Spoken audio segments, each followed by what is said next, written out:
solving by completing the square, and this is day 2. Okay, I'll pull up yesterday's real quick one more time. We did this yesterday, the completing the square process. We wrote down the steps. I kind of color coded everything for you. But here we got integer solutions. Okay, here integer solutions. And then these last two, these aren't integer solutions, but they're still real numbers. They're just irrational numbers. Okay, meaning if I were to calculate this, I get a decimal that cannot be written as a fraction. Okay. That means that these two would not have been able to be solved by factoring because we got irrational answers. Okay, when you get integer answers or decimals that can be written as fractions like 0.5 or 0.3 repeating or something like that, okay, those fractions and integers, those are rational numbers. Okay, so those all could have been found by factoring. So you could have done this by factoring, you could have done this by graphing, you could have done this by completing the square like we did yesterday. Okay, what you need to realize is that graphing, because we're teaching you all these different methods, why? Okay, graphing will almost always work. The only time you wouldn't be able to see your solutions would be if they were imaginary. Okay, if it looks like the graph doesn't ever cross the x-axis, that means there's no real solution, but there are imaginary solutions, and just looking at the graph won't tell you that. So we would have to be able to do completing the square, or our next set of notes today, we're going to look at what our last method would work as well. Okay, factoring doesn't always work. Okay, factoring only will work if the solutions are rational numbers. Okay. Okay, and then this one, completing the square that we talked about yesterday, this one will always work, whether they are rational or irrational or even imaginary, not real solutions. Okay, this would work. All right, now it is kind of a lengthy process, like lots of steps that you have to remember. Okay, but we're going to try a couple more of those today, make sure we've got the hang of that process. Okay. So first things first, we want to have our equation in standard form, set equal to 0, to see if we can have any GCF factored out, okay, or divided out. Okay, in yesterday's examples, none of them had a GCF. All of the A values in yesterday's example were understood ones. There was nothing ever in front of x squared yesterday, was there? So today we're going to look at one. Well, what if there is an A other than 1? Okay, what's going to happen? So I need to get everything to one side, set equal to 0, so I can factor that out. So I'm going to move the 20x. On the right, it's positive. So when I move it to the left, it will be negative. Subtracting it over here. So now I'm able to take out that GCF. What is the GCF? 2. So a couple ways to think about this. You can do it kind of in 2 steps and show the 2 outside and then your leftovers once you have factored out the GCF. Okay. And then we're going to divide that 2 because it's being multiplied by whatever's left. We'll divide it over to the other side. Okay, rather than doing that in 2 steps, some people prefer to just go ahead and say they're all divisible by 2. I know that. I can factor out the 2. They prefer to go ahead and just show I'm dividing out a 2. What you do to one side, you do to the other. Okay, so we can do it this way. So what am I going to be left with after I divide by 2? That'll be x squared. What is going on with my stylus? Okay, what about this term? Minus 10x. And this last term? Minus 4. What about on the right side? What's 0 divided by 2? Still 0. So it didn't affect my 0. Everybody good with that? That's the first one we had to do that. None of the other ones yesterday had an A value to factor out. Well, that's fine. So. Yeah. All right. Well, now we're ready to do the rest of the process, which the next step would be to move the constant to the other side. So that minus 4, I'm going to move over by adding.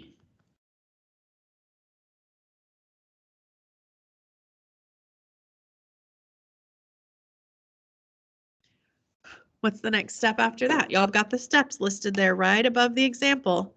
Y'all guide me through what we should be doing here. After I move C to the other side, move the constant, what do I do?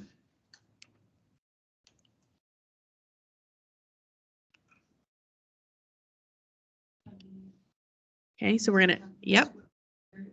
Good. We're going to identify B, and we're going to do the B divided by 2 squared. Okay, what is B here? This is also the first one, I believe, where B was negative. I don't think any of the examples yesterday B was negative.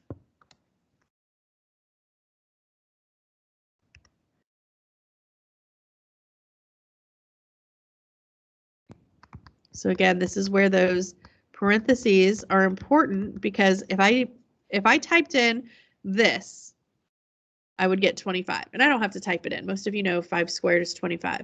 Okay, but those of you who do rely on the calculator, if you were to type this in and you did not have parentheses, it would tell you negative 25. You have to make sure the negative is part of what is being squared. So just make sure you're using those parentheses. Now, I identified B as negative 10 and plugged it in and solved. What does that do for me? What do I do with this number now? What does the next step say? Add that number to both sides. So this will become x squared minus 10x plus 25 equals 4 plus 25. Okay. Then what? What's the next step?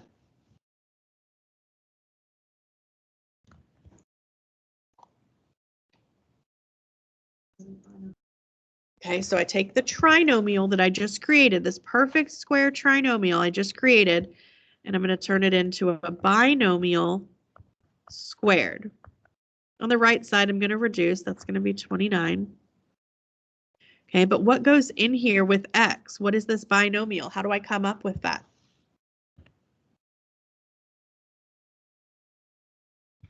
Who remembers what number goes here with the x? It's that half of b, right? Before we squared it. That's what goes here. And that's another reason to pay attention to the sign. That is negative 5. So this should be minus 5. Remember, this sign should match. This is the first one we've had, an example we've had that one came out as minus. So make sure you're paying attention to that. All right, so that's the completing the square process. We're done completing the square. Now we're ready to solve. The whole point of completing the square was so that we have it set up now to solve by taking the square root.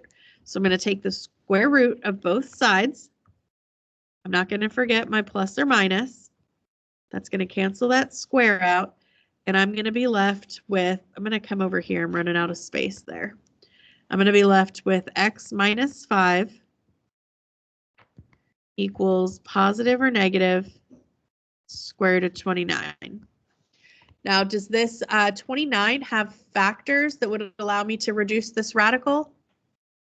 No, it's definitely not a perfect square, and there's no factors of 29. 29 is prime. Okay, so nothing we can do there. It's going to have to stay square root of 29. Okay, but I have not finished solving for x. What do I still have to do? I'm going to move over that 5 by adding. Now, we talked about this yesterday. Let's reiterate. Should you combine the 29 and the 5? No, they are not like terms. The 29 is under a radical. The 5 is not. They are not like terms. They stay separate. When we have an irrational solution like this, we're going to write the integer piece and then the radical piece. So I'm going to write this. This is a positive 5, so I'll just start with 5 plus or minus the square root of 29. That's as far as I can take that, as much as I can simplify it. Now you could check this. Yes, this one is an irrational answer, but it's still real. You would physically see the graph crossing the x-axis twice if you were to graph this. Now, if you went to go click on the intercepts to see what they were, it would give you decimals. How could you check to see if this is correct then? If you were trying to do it graphically or check it graphically? Couldn't I type this in the calculator and see what it is as a decimal? I'd have to type it in twice. I'd have to type 5 plus square root of 29, get a decimal, and then type 5 minus square root of 29 and get a different decimal. And those are the two x-intercepts that should show on the graph. Now, depending on the format of the question, you could just, if it was multiple choice and all of your answer choices were irrational numbers like this, you could type all of your answer choices in and see which decimal matched the graph. But if this is a free response question and they want your answer in this format, not as a decimal, the graph's not really going to help you. You would have to be able to still solve and get this exact answer. Does that make sense? So yeah, graphing's handy and helpful, but depending on the format of the question, sometimes you can't use it when it's not a rational solution. Or if it actually had 0 real solutions and our solutions algebraically were imaginary. You wouldn't be able to see that in the calculator. Good? All right, let's try one more, completing the square. It's already set equal to 0. What GCF do I need to get out of here? What do I need to divide by here? Yeah, I've had people today say that nothing. There's no number in front of x squared. There's always a number in front. It's typically an understood 1, and this time it's a negative 1. So I need to divide out that negative 1.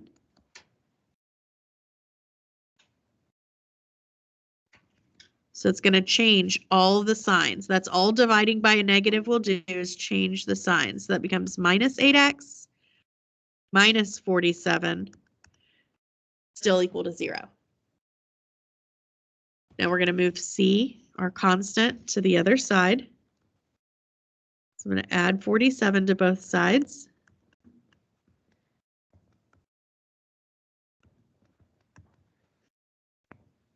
Some people like to save time and go ahead and write the plus blanks on that line instead of writing another line under it. That's fine, you can do this. How am I going to fill in those blanks? What do I add to both sides? How do I determine that?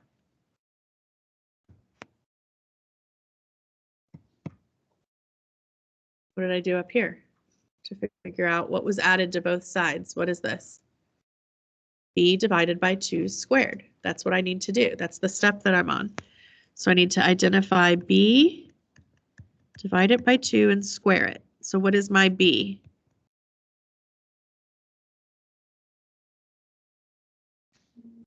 Negative 8 this time. Good. Okay, so that's what's going to go here. So that is negative 4. Squared is positive 16.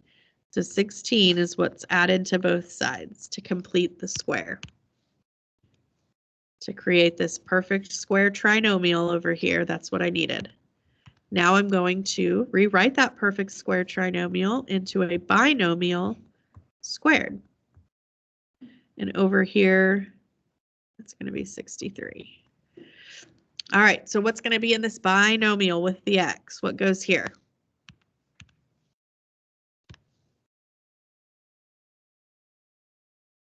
Yeah, it's half of b.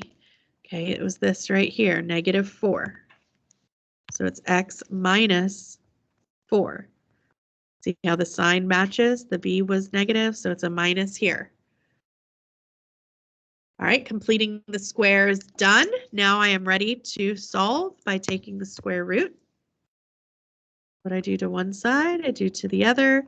Don't forget my plus or minus. And I end up with x minus 4 equals positive or negative square root of 63. Now, is 63 a perfect square? Not. What could I do to try to simplify? Is it a prime number? Does it have any factors other than 1 and 63? It does. So I am able to simplify this radical. So if I do a factor tree to try to simplify this, what are some factors of 63? Okay, what else? 3 is then prime, so I can't go any further. What are some factors of 21? And then those are both prime, right? So that's as far as I can take it. Now I'm looking for pairs. Are there any pairs there? Any repeated numbers? 3. There's 2 3s. So that means a 3 gets to come out. The 7 does not have a partner or a pair, so the 7 has to stay inside. Now, if you're unsure if you reduced your radical correctly, you could simply type in square root of 63 and then type in 3 root 7 and see if they're the exact same decimal. They are. Okay, so you can check that you've reduced the radicals correctly. So I'm going to make that replacement because we want simplified here. So 3 root 7. Now, I'm not done. I haven't solved for x quite yet. What do I still need to do? Need to add the 4 to the other side. Now, in the previous problems, when I was adding something to a radical, up here we said we have to leave them separate. Okay, but that radical didn't reduce. Do you think that changes at all since we were able to reduce the radical? Anybody have thoughts on that?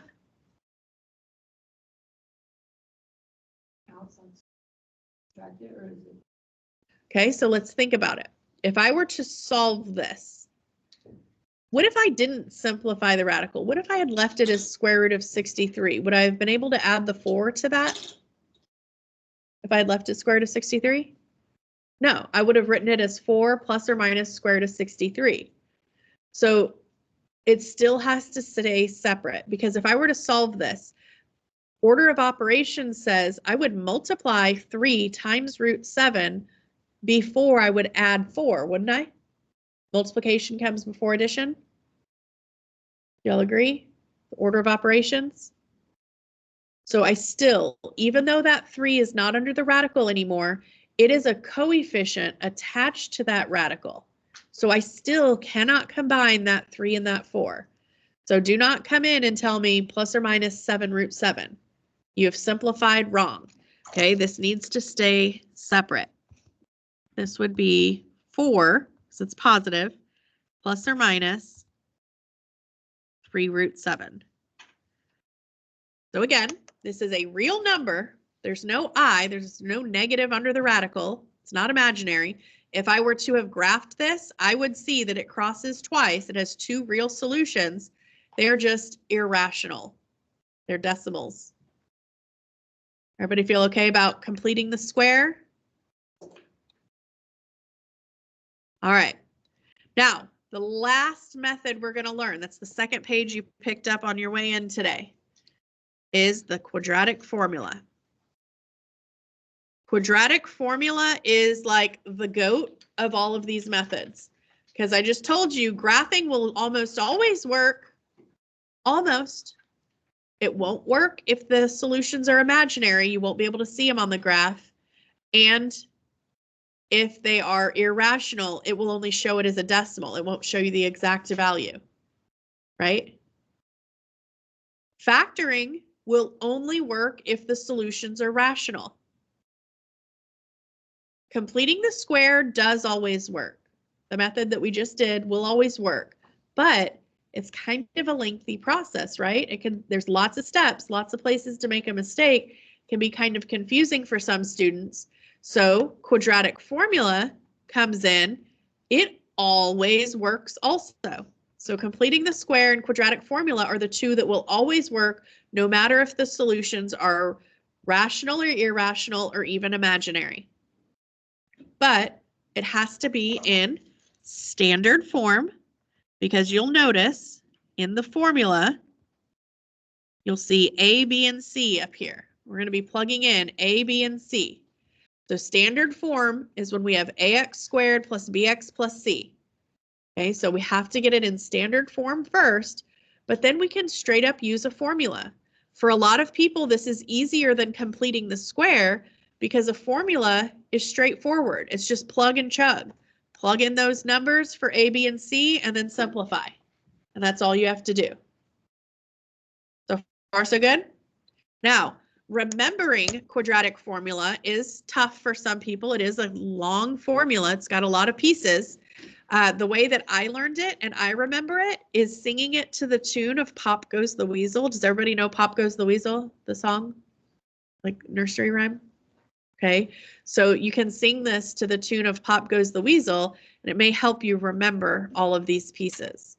So I'll sing it for you. It's x is equal to negative b plus or minus the square root of b squared minus 4ac all over 2a. So it fits into Pop Goes the Weasel nicely. Okay, I just recorded that. So if you want to hear my lovely voice again, you can go and listen to it on repeat. But that's how I learned it, and that's how I remember it. I don't have to have it written. I know it. It's stuck in my head forever. Okay, so one more time. X is equal to negative b plus or minus the square root of b squared minus 4ac all over 2a. All right, so to use quadratic formula, we have to make sure we're identifying A, B, and C correctly. Make sure that the signs are identified with them. Okay, so A, oh, thought I had a highlighter there. A, that's your number in front of x squared. It does not include the x squared. It's just the coefficient.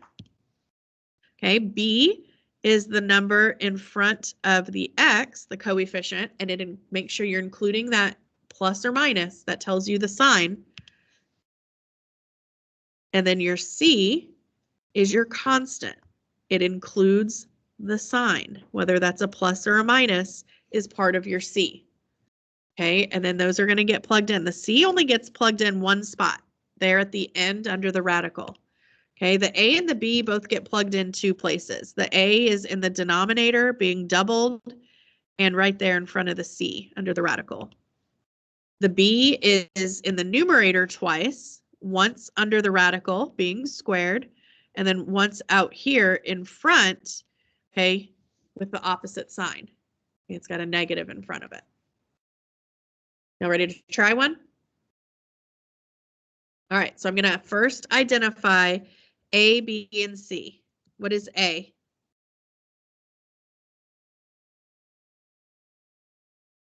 Remember, A is just the coefficient in front of x squared. So what's the number understood in front of x squared if nothing's there?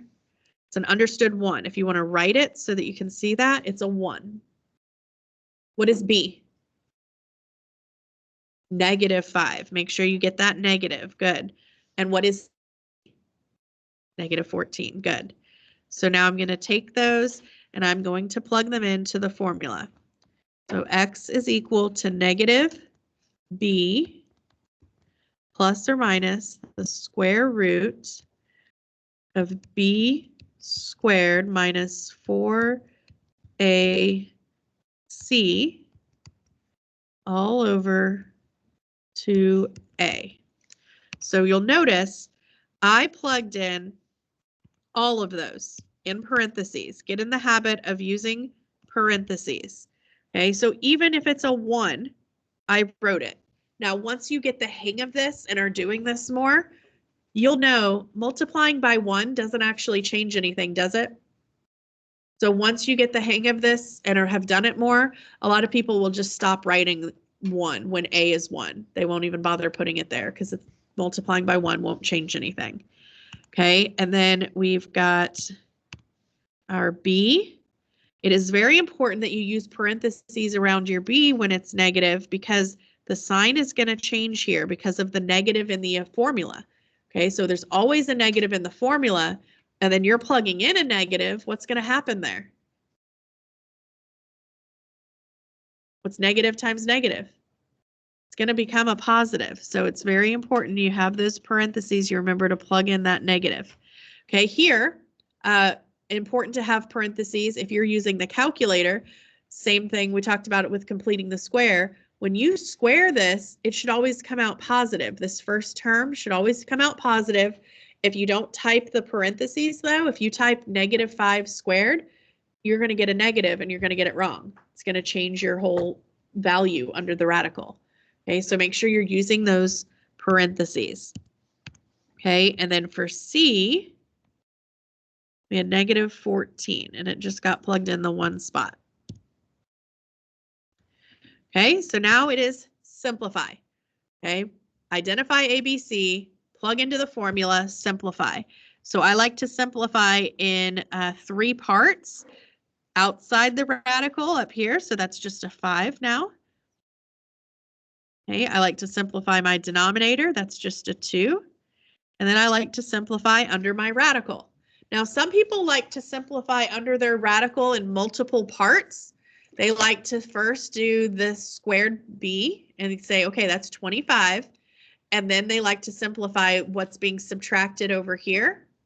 But you can just do it all at once, okay? You can do that all at once in the calculator or in your head, however you want to do it. But the 4 times 14 is 56, but you have a negative times a negative, so it is positive. So you end up with 25 plus 56 if you're going to do it in 2 pieces, okay? But that comes out to 81. So I like to just put it in one piece. That's 81. Now, if your radical can reduce, you reduce it. Now's the time. Square root of 81 reduce? That's 9. It's a perfect square. So that one is 5 plus or minus 9 over 2. Okay, the way that this is written as a fraction, you do what's in the numerator, what's in the denominator, all separately, completely, before you do the dividing. Does that make sense? So I do this addition or subtraction first and then divide by 2. So if you need to separate it out, you can, or you may be able to do it in your head. You're going to do 5 plus 9 divided by 2, and you're going to do 5 minus 9 divided by 2. So 5 plus 9, 14. 5 minus 9 is -4. So 14 over 2 is 7. -4 over 2 is -2. Those are integer answers. So we could have done this one by factoring, couldn't we? It would have worked. Some people say, well, factoring would have been way easier on this. It would have been less work because that A was a 1. What are the factors of -14 that would add to -5?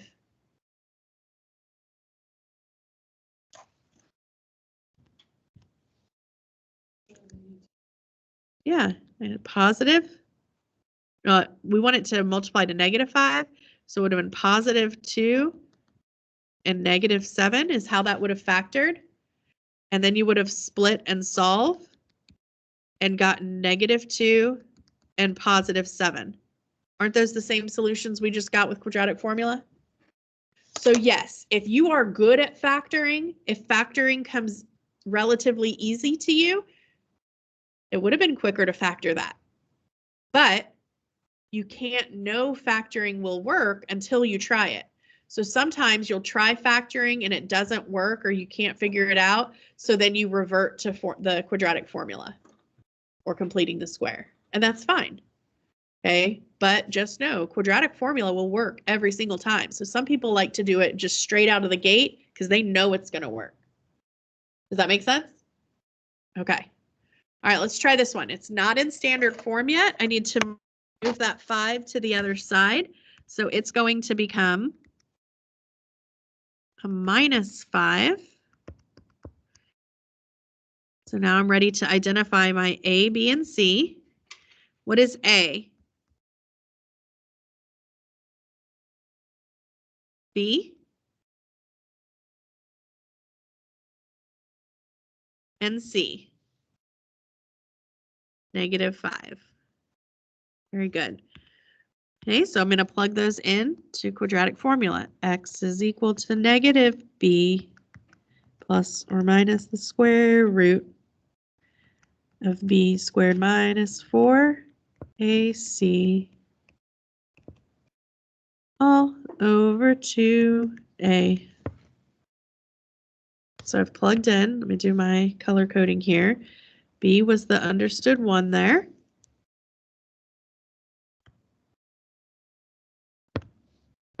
A this time was 2.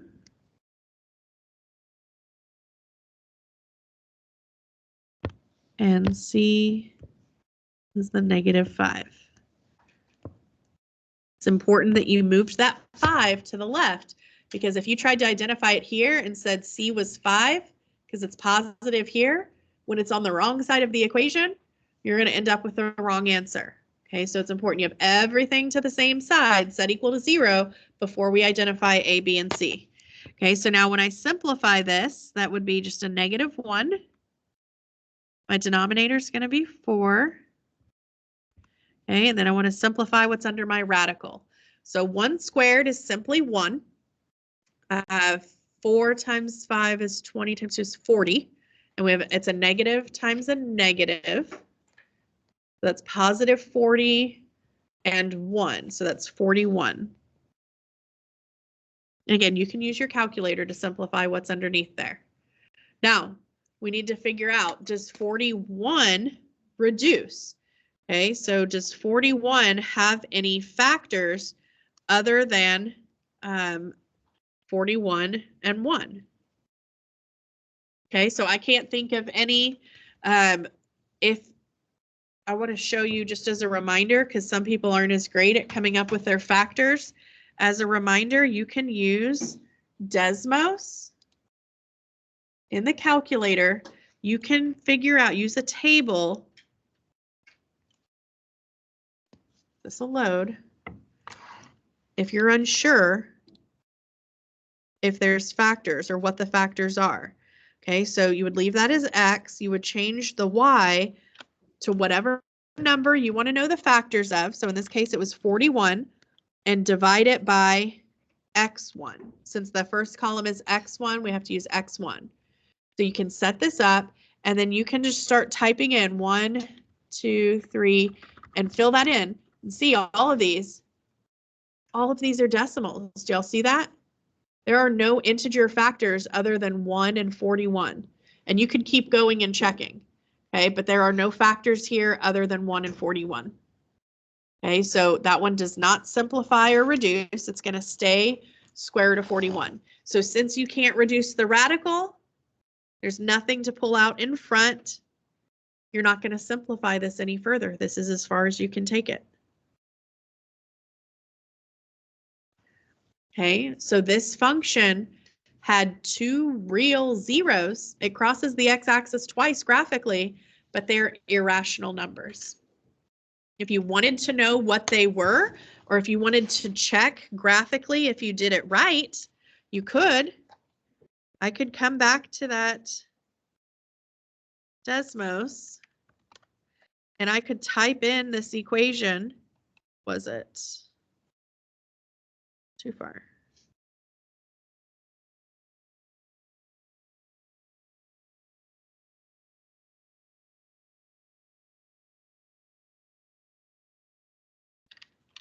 Uh, 2x squared plus x minus 5. Okay, I can see this is where the zeros are supposed to be at these decimals. Now, I don't know if that's the same as what I got over here as an exact answer, but I could check that by typing in my irrational number, -1 plus the square root of 41 all over. Now, let me try that again. I need to get the denominator. There we go. -1 plus the square root of 41, all in the numerator, over 4. Look at what that is as a decimal. Does that match what that 0 is? It does, doesn't it? So we did it correctly. And then you could check, you could change that to a minus. Okay, -1 minus square root of 41. Does that match that other decimal? It sure does. Okay, so you can check these in the calculator, even if they are irrational. You could check it graphically that way. All right, on example 3, we need to move the 6x and the 11 to the left side. Both of those will, when you move the side, it changes sign. So it's going to be minus 6x minus 11 equals 0. Nothing funky here or anything. We're ready to identify A, B, and C.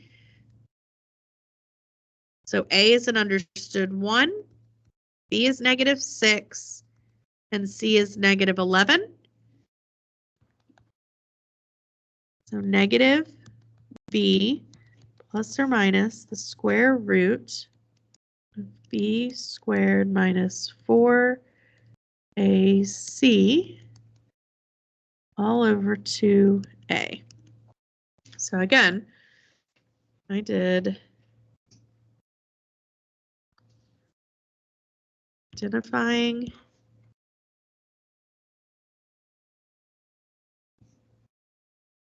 understood 1 there for that.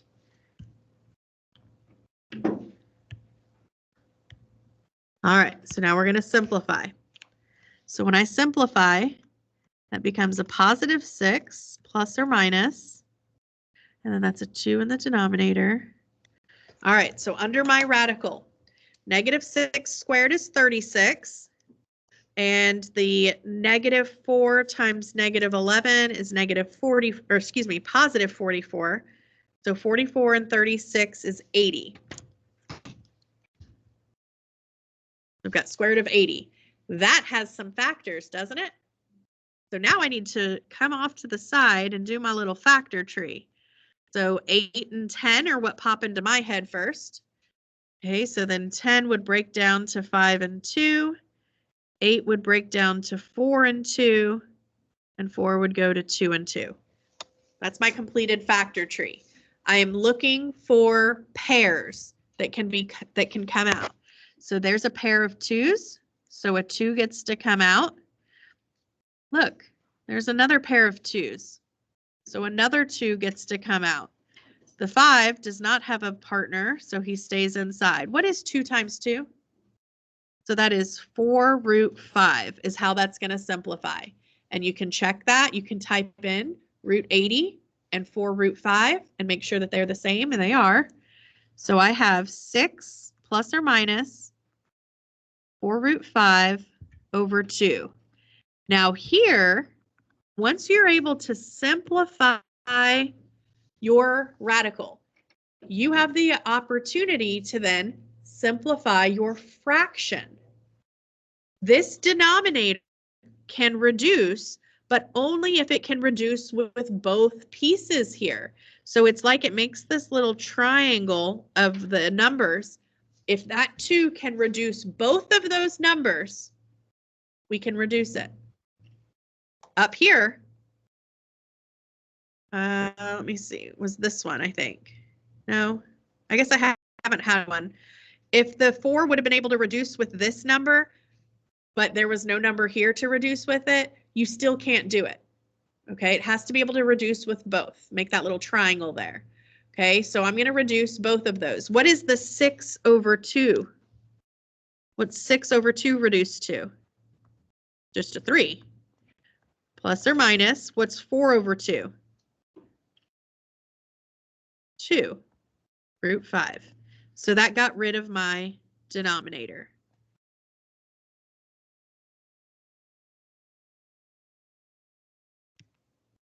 Okay, so if you want to make a note, you can reduce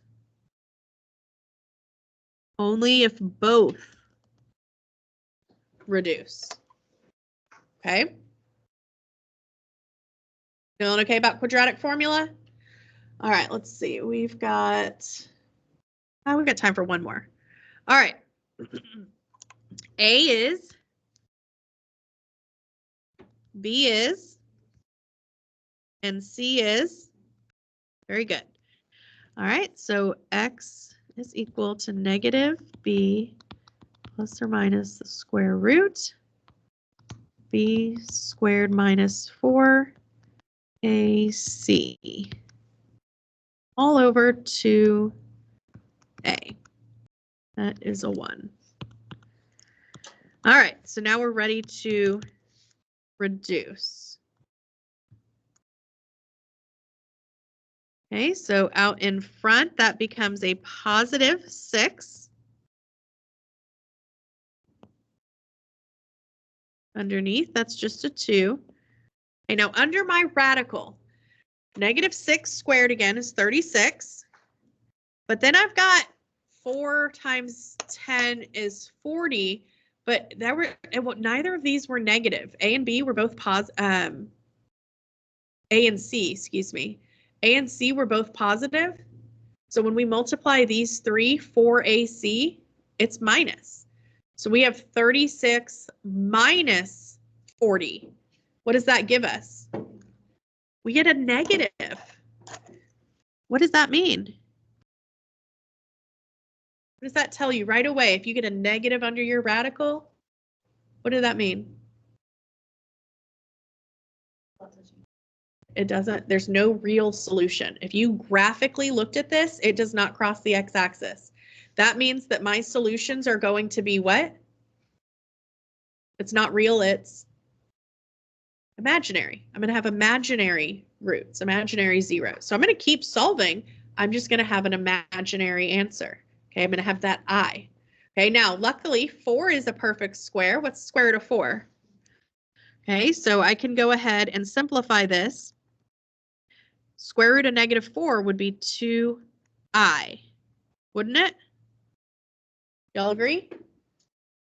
Is the negative under the square root? That's where I comes from, and then the square root of 4 is the 2.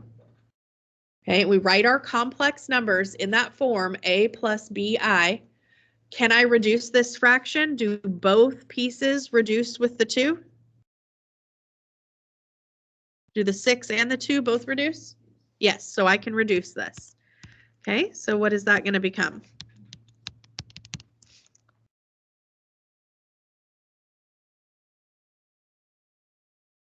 Three. Yeah, and I don't have to write 1 in front of the I. I can just write 3 plus or minus I. So this one had no real solutions. It would not cross the x-axis if you were to look at the graph. Okay, it has imaginary solutions. All right, I'm going to go ahead and work example 5. I know the bell's going to ring probably while I'm in the middle of it, but since I'm recording, I'm going to go ahead and finish it and post it so y'all can check the video tomorrow to finish up example 5. Okay, I'm supposed to be out for a golf tournament. We'll see. It's been raining all week, so I don't know if they will end up rescheduling or not, but if it goes according to plan, I won't be here, so you'll finish up example 5. Okay, and then you're going to have some practice assignment to work on for the notes over the past couple of days. Okay. All right, so here I need to move the 5 to the other side and combine like terms there. It has to be set equal to 0 before we can identify A, B, and C. So that becomes plus 3 equals 0. So A is 1, B is 3, C is 3.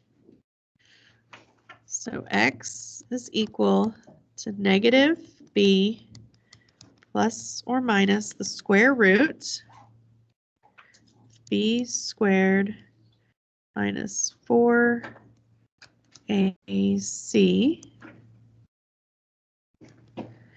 all over 2a. So when that simplifies, it's negative 3. 2 in the denominator, and under my radical, 3 squared would be 9. Y'all have a good day. 4 times 3 would be 12, so we're doing 9 minus 12. So we end up with a negative under here again. It's negative 3. So again, I'm going to have imaginary solutions If you were to look at this graph, it does not cross the x-axis, okay? And I can't reduce the 3. 3 is prime, so the only thing I can do as far as reducing this radical is to take the negative out. I don't know why my stylus is putting gaps in everything I'm writing. So to take the negative out, that becomes I root 3. Now, that 3 will not reduce with the 2. I won't reduce with the 2. So that's it. We can't reduce that any further. That's our solution. So negative 3 plus or minus I root 3 over 2. Those are our imaginary solutions. Again, there's no real solutions for this. So pay attention to how questions are worded. Sometimes they will ask how many real solutions. Sometimes they'll just ask for solutions and you give the imaginary if they are imaginary.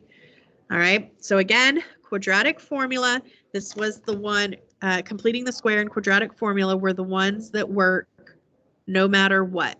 Doesn't matter if our zeros are real or imaginary, and if they're real, it doesn't matter if they're rational or irrational. Okay, it will work every time. Okay, so you can decide if you prefer quadratic formula or the completing the square method, but I would definitely get one of those two mastered. Okay, focus on making sure you understand at least one of those two, because they're the only two that will work no matter what. I'm just going to finish highlighting here for the sake of our notes. Make sure y'all have that. I don't think I highlighted on the last one either. Let me do that real fast. All right.